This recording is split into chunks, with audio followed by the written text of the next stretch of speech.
Bien-aimé dans le Seigneur, la Bible déclare, David s'est levé le matin berger, il s'est couché avec une promesse de roi. Bien-aimé, là où on s'y attend le moins, c'est là le temps voulu de Dieu. Bien-aimé, laisse-moi t'annoncer cette bonne nouvelle en ce jour. Comme l'histoire de David, Dieu augmentera le temps additionnel en ta faveur.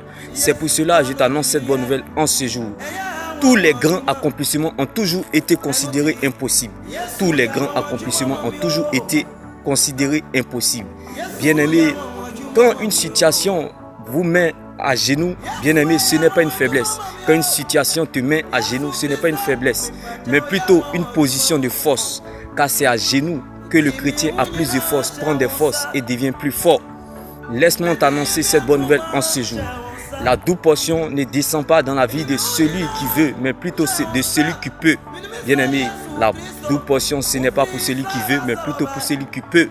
C'est pour cela que j'ai toujours considéré les périodes difficiles. J'ai toujours considéré les mauvaises nouvelles comme les gens qui viennent faire les premières parties du concert.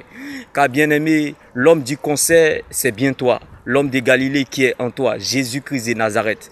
C'est pour cela que je t'annonce cette bonne nouvelle en ce jour. La grâce de Dieu au milieu des ténèbres, elle devient encore plus puissante. Bien-aimé, la grâce de Dieu dans ta vie parlera plus fort que l'effort des autres. Bien-aimé, laisse-moi t'annoncer cette bonne nouvelle en ce jour. Quand la grâce de Dieu descend dans la vie d'une personne, elle ne lui demande pas ce qu'il a envie de faire ou ce qu'il veut faire, mais plutôt ce que le ciel attend de lui. Bien-aimé, laisse-moi t'annoncer cette bonne nouvelle en ce jour.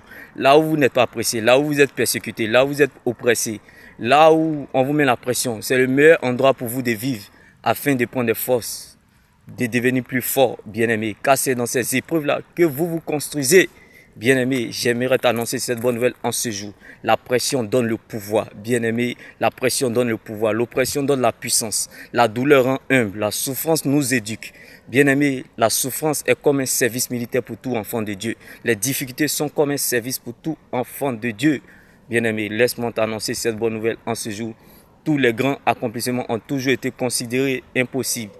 Mais, bien-aimé, quand une situation ou un problème vous met à genoux, ce n'est pas une faiblesse, mais plutôt une position de force.